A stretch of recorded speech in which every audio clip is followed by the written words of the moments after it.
Hey guys, it's Danny. Alrighty, today it is time to take a look at what orchids bloomed during the month of January, make a sort of recap, and who knows, maybe this will inspire you to put some of these orchids on your wish list. Before we start, I will remind you that you can vote for your favorite orchid this month if you check the description down below and you follow the straw poll link. There you will have a system of voting. All you need to do is click on the orchid you liked best and vote. And that's about it. And as we did this year, next year we will declare which was the orchid of the year 2018, because hey, the Rachera might be dethroned. Alrighty, so without further ado, let's take a look at the orchids we had in bloom. First off, we have the Dendrobium biggibum variety compactum hybrid. In all fairness, this orchid has been in bloom for pretty much all of last year, but we couldn't really enter him every month. However, we can enter him for the first month of this year.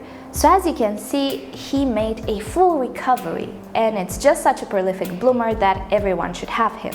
The flowers are pretty tiny on this guy, they're not fragrant, but they do have a beautiful pattern and pretty striking contrasts, coupled with the fact that he blooms almost at any time of the year, and he's not finicky, he doesn't fuss about humidity or even light. I would say he's the perfect houseplant. I purchased him at a local grocery shop here in Europe, and there are quite a few other varieties, so if you ever see him and you fancy him, I would go for it. He's a really easy orchid to care for.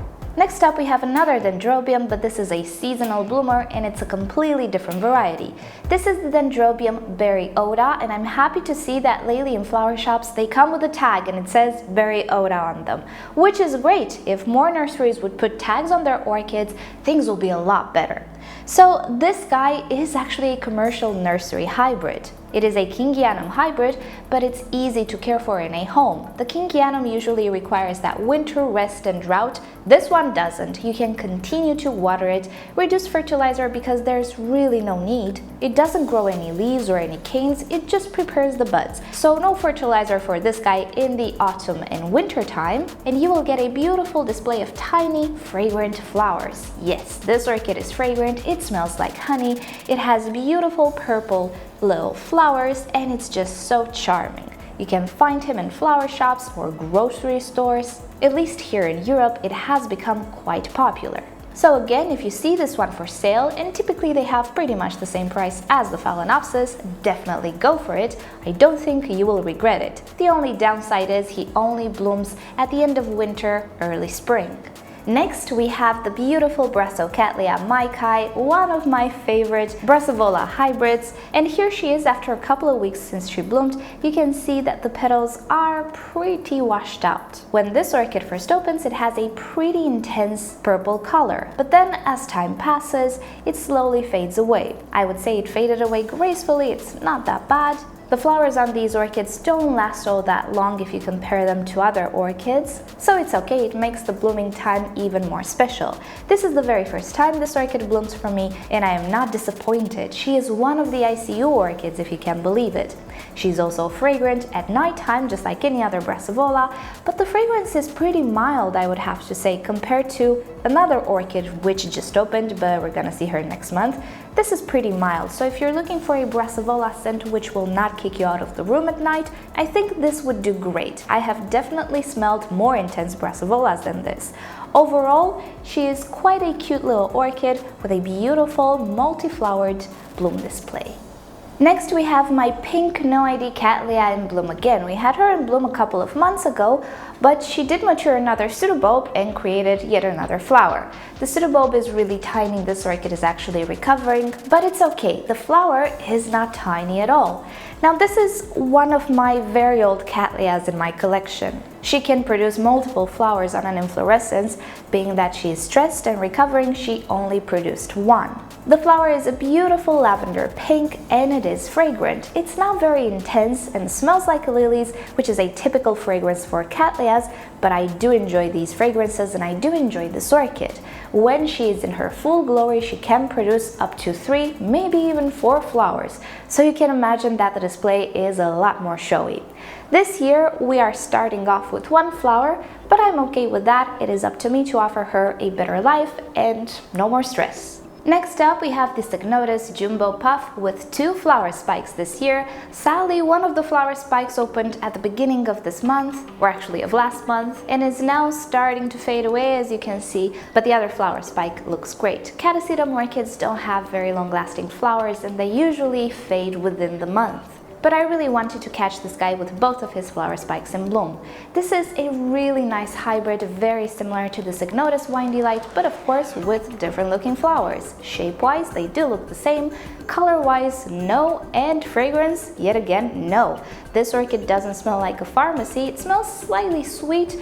I wouldn't call it very powerful though. Both last year and this year, it didn't smell all that powerful for me. It was nice, but it wasn't something that I detected in my greenhouse. Overall though, you can see my poor little orchid is bending over, and this is because the flower spikes are really heavy. I will need to consider this next year in my Cattleya displays. When they bloom, they completely change their shape because they're very heavy, so I will have to build them a support. So anyway, the display is not particularly great, although maybe quite natural, but the orchid herself bloomed beautifully. Next, here we have the Lodicea discolor, which is a terrestrial orchid and a new orchid in my collection.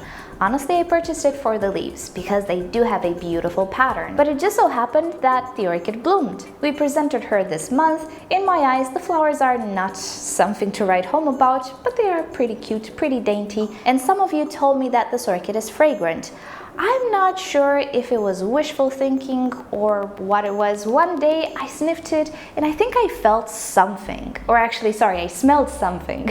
It reminded me of spring, yes, but I cannot really call it hyacinths. Who knows, maybe individuals of this orchid are more fragrant than mine. It's something to look out for. Mine, sadly, isn't very fragrant. Anyway, I did enjoy this orchid. It is a tiny orchid, but when it's in bloom, it takes up a lot of space because the blooms are really tall. So far, so good. I am enjoying this orchid. I think she's pretty.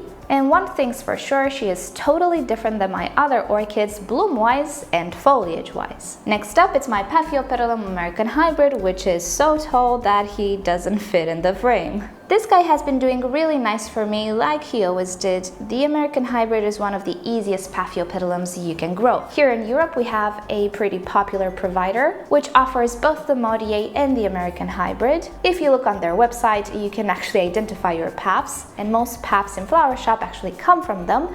So the American Hybrid is one of the very big flowered Paphiopedilums. There are a bit of variations in the flower. You can have a more spotted one, a more browny one, more yellow one. Depends really, but one thing's for sure, they are very easy to care for.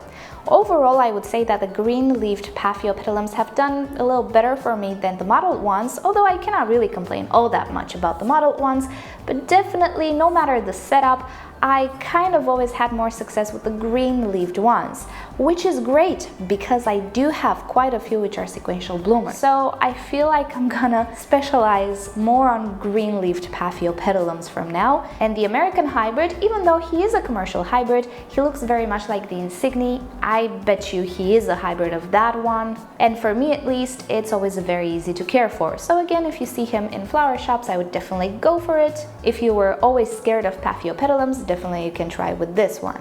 Next up, we have the absolute Vanda Queen. Here we have the Vanda or Euanthe sanderiana. Actually, I checked how it's pronounced. On the AOS, they say Euanthe, so there we go. We already did a spotlight on this orchid. You can check it down below, so I won't insist, but oh my goodness, isn't this orchid just imposing? Up until now, the Pachara Delight Blue indeed was the most imposing Vanda that I have. Now, well, she has competition. This orchid is such an amazing orchid to have in your collection. Whoever comes in the greenhouse notices her. She is not fragrant. If she had a fragrance, oh my. Now, in that video, I made a mistake. I said that many or most orchids have a spur. No, not really. Most Vandas in the Vanda family have a spur, although there are exceptions there as well. This is a beautiful orchid which became more popular in the hobby lately. It is a lot more affordable than it used to be, and yeah, what else can I say? She's just breathtaking, you guys. I'm just so happy to see her in front of me. I have no idea. Had her on my wish list for ages. Next up, we have the Oncidium Twinkle, and yes, I know there are multiple Oncidium Twinkles on my table. This is because Max sent me a whole bunch of them which just happen to be the same variety, and let's just call it the cream variety. The good news is most of these will go to you in the giveaway. I'm going to keep one, I don't need all of them. My goal is to have one of each variety. I really love twinkles, and I think you can see why. And I do have quite a few varieties up until now. This is the cream variety, and as you can see, just such a beautiful display of flowers. This little twinkle smells so intense, and they were sitting next to my Sherry Baby. I wasn't sure which one was stronger, the Sherry Baby or this guy. He smells so intense, like sugar or cotton candy or a very, very sweet syrup. Let's call it like that. Up until now, I described it as a syrup. And if the fragrance wasn't enough, just look at that display. This orchid produces tiny, tiny little flowers, but in great quantities. And if you let him be, the flower spikes become pendant. If you don't like the pendant aspect, I guess you can stake them, but they're very thin and fragile, so be careful. They break so fast. They're incredibly brittle, and I broke a few. This orchid is pretty easy to care for. It is very tiny, but when he's in bloom, he does take a little bit of space. I don't think you will mind that though, because for the rest of the year, he is quite a tiny dendrobium. It takes forever to bloom, but there we go. So this has been the cream variety, but I have two more varieties in bloom this month. Here we have a yellow variety of the Twinkle, which I must say I really, really like. It's that type of yellow that I adore. It's intense, kind of goldeny. It has a orange center. Absolutely love this orchid. It's a recent purchase, actually. I purchased it last year. Came with the flower spike. And right now I'm not entirely sure which one I like best. This really nice egg yolk, I would say, yellow variety, or the cinnamon variety, which I will show you in a second. Bottom line is, I am observing that this orchid doesn't have all of those dried leaf tips. The Oncidium Twinkles are really predisposed to have spots on their leaves at the tip of the leaf especially. Many of them have dieback, but I am observing that this one doesn't have all that much issues. So at this point, I'm not sure if the behavior is cultural or it has to do with genetics. What I'm seeing is that the yellow variety looks quite a bit more showy leaf-wise. And the last Twinkle, this is the Cinnamon Twinkle that I purchased from Ana Maria last year, and he's never been very, very vigorous for me. Luckily, I do have a replacement. I just found it this year because look at that color. It's just so incredibly beautiful. And I was considering giving this Twinkle away, the cinnamon one, together with the other ones in the giveaway, but I'm not entirely sure why he is just so weak. He might have fusarium, so I want to keep him under observation. Even though I have two of them, I really don't want to send out a sick orchid. There is a very, very big difference between how he behaves and the other ones. So I just want to make sure maybe I can remove one of the tiny pseudobulbs and make sure that he doesn't have fusarium, and that's okay. We're gonna make giveaways in the future. I'm gonna give him away then if he is healthy and he's okay. He's always bloomed kind of from time to time, but very, very tiny flower spikes, very tiny pseudobulbs, very poor root system, to be honest with you. He was never willing to create roots. So that's why I'm saying he might have something, sadly. But as a variety, the cinnamon might be my favorite one. And that's about it for this month. As you might know, we do have another Vanda which is in bloom and a Cattleya, but those will go in the giveaway. So I'm not going to include them because they cannot be entered in the competition. And other than that, there are quite a few orchids which just opened, but they're not fully open just yet.